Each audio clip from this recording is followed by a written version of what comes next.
और इजाजत हो तो इसी मिंबर से उन पाखंडियों को ऐलान करें, इसी मिंबर से ऐलान करें। तुम अपने अंदर बैठकर गुफे में जो मारने और मरने की बात करते हो, मैं इस मिंबर से कहता हूं, एक लोमड़ी और एक लोमड़ा वो भौंकते रहते हैं, देखते होंगे आप, और फिर हजारों सिक्योरिटी गार्ड के बीच में घूमना।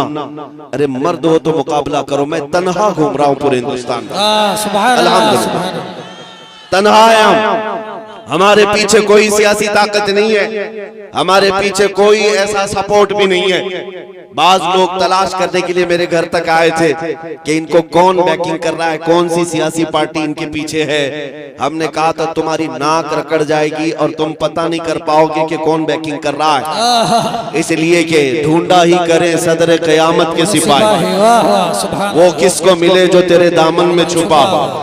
हम मोमिनीन की बैकिंग और अगर सपोर्ट कहीं से होता है तो गुंबद खजरा से होता।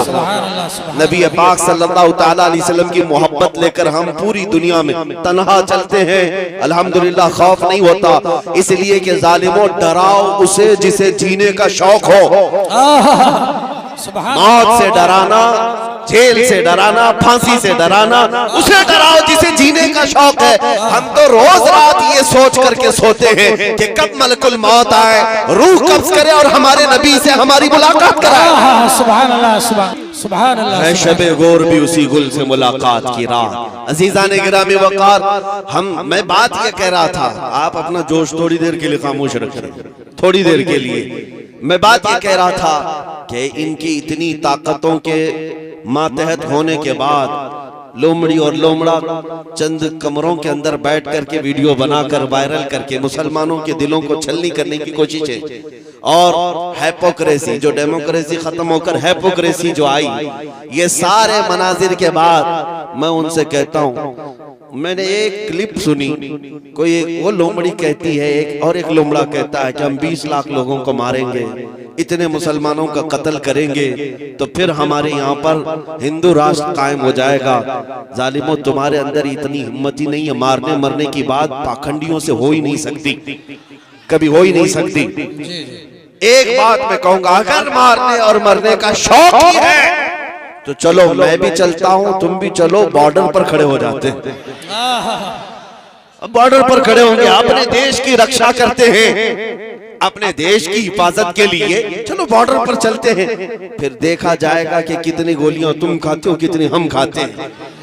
और मैं अकेले की बात नहीं कर रहा हूं, इंशाअल्लाह अजीज, जिस दिन मेरे मुल्क के अजीज की हिफाजत की बात आए, ये उलमा भी हाजिर होंगे, ये मजमा भी हाजिर इंशाअल्लाह, इसलिए कि इस मुल्क को हमने खूने जिगर से सींचा। यहाँ हमारी तारीख मौजूद है। अजीजा ने गिरामी वकार, इन आतंकियों के गले में अगर हुकूमत ने पट्टा नहीं डाला तो ये कुत्ते इन हुकूमतों को ही नोच खाएंगे। वो दिन भी आएगा जब यही कुत्ते इनके लिए भारी पड़ जाएंगे, यही भारी पड़ जाएंगे। अंदाजा कर ले मेरे अजीजों, कारून शायद ये समझता है कि पैसे की रेल पेल से मैं 100 साल जी लूंगा। ये शद्दाद, ये हमान, ये फिरौन ये समझता है कि मैं अपनी ताकत के बलबूते पूरे लोगों की गर्दनों पर हुकूमत कायम कर लूंगा। वो तो बड़ी ताकतें थी, तुम्हारी हैसियत मच्छर के बराबर भी नहीं। और अगर हुकूमतें खुलेआम ये सारी बातें कर रही हैं, मेरे अजीजों, एक तारीख यहाँ वैसी भी आई थी 100 साल पहले, 100-150 साल पहले, 1857 की तारीख, जिसको अंग्रेज आज भी गदर कहता है, अंग्रेज आज भी गदर कहता है। 1857 की तारीख में अंग्रेजों को भी यही नशा चढ़ा था, यही नशा चढ़ा था कि हम जो चाहे कर लेंगे, कत्लेआम करेंगे, मार डालेंगे। उस वक्त किफायत अली काफी रहमतुल्लाह ताला अलैह को फांसी पर चढ़ाया था, फांसी पर चढ़ा करके जश्न मनाए थे 8 दिन तक। क्यों किफायत अली काफी को चढ़ाया था जानते? एक आलिम रब्बानी को इसलिए चढ़ाया था कि वो बोलते थे तो हजारों का मजमा जमा होता, लोग उनके पीछे दीवाना वार घूमते, तो ऐसे उलमा तो उनको खलते हैं। फांसी पर चढ़ा करके 8 दिन तक जश्न मनाया था। लेकिन खुदाई कानून उन्हें मालूम नहीं। तुम एक किफायत अली काफी को जो ये कहता था कोई गुल बाकी रहेगा न चमन रह जाएगा और रसूलुल्लाह का दीन हसन रह जाएगा, फांसी पर चढ़ा करके तुमने ये सोचा कि एक आशिक रसूल की जुबान बंद कर दिया, उसे गर्दन से अलग करके जिस्म को अलग कर दिया। अब उम्मत ठंडी हो जाएगी, ये जमात सो जाएगी। लेकिन मौला ताला का एहसान तो देखें, मुरादाबाद ज्यादा दूर नहीं है।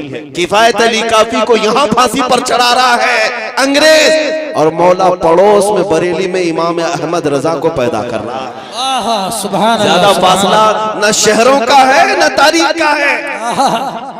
एक आशिक रसूल अगर तुम्हारे हाथों फांसी पर चढ़ा है तो अल्लाह ताला ने दूसरा ऐसा आशिक पैदा किया जिसने करोड़ों दिलों में ये इश्क भर दिया, करूं तेरे नाम पे जां फिदा, न बस एक जां दो जहां फिदा, दो जहां से भी नहीं जी भरा, करूं क्या करोड़ों जहां नहीं। मैं बात ये करना चाहता हूँ, तुम जितने चिराग बुझाओगे मौला उतने चिराग और रोशन फरमाए। सुभान अल्लाह, सुभान अल्लाह। जिसको जिसको तुम पकड़ करके कत्ल करने की धमकियां देते हो, ये इस्लाम न कल मिटा था न आज मिटा है, ना सुबह क़यामत तक मिटा सकोगे। अल्लाह ने कुरान पाक में फरमाया है, युरीदूना लियुत्फिउ नूरल्लाहि बिअफ़वाहिहिम वल्लाहु युरीदु अन युतिम्मा नूरहु वलौ करिहल काफिरून। मुशरिकीन ये चाहते हैं कि अपने मुंह के फूंकों से अल्लाह के चिराग को बुझा दें, और ये हो नहीं सकेगा। अल्लाह अपने चिराग को रोशन करके रहेगा, काफिर अगरचे इसको नापसंद करें, काफिर अगरचे इसको नापसंद करें। मेरे अजीजों, बात सिर्फ इतनी मुझे करनी है, तुम्हारा अपना रोल क्या होना चाहिए? क्या यही जोश के नारे जो हम पिंडाल में बैठ करके करें? क्या हमारी यही तकरीरें जो जलसे तक रहे? नहीं मेरे अजीजों, हमारा लक़ब, एक मोमिन का लक़ब ये था कफन बरदोश। ये सीने पर बल्कि अपने कंधे पर कफन लेकर के चलता है, इसे मौत से खौफ नहीं है। तो ये खौफ जब तुम्हारे सीने से निकलेगा तो हक बोलने की हिम्मत उतनी बढ़ती चली जाएगी। ज्यादा से ज्यादा तुम्हें किस बात से डराया जाता है आज? फांसी से, ये सबसे हाईएस्ट सजा है ना, या जेल से।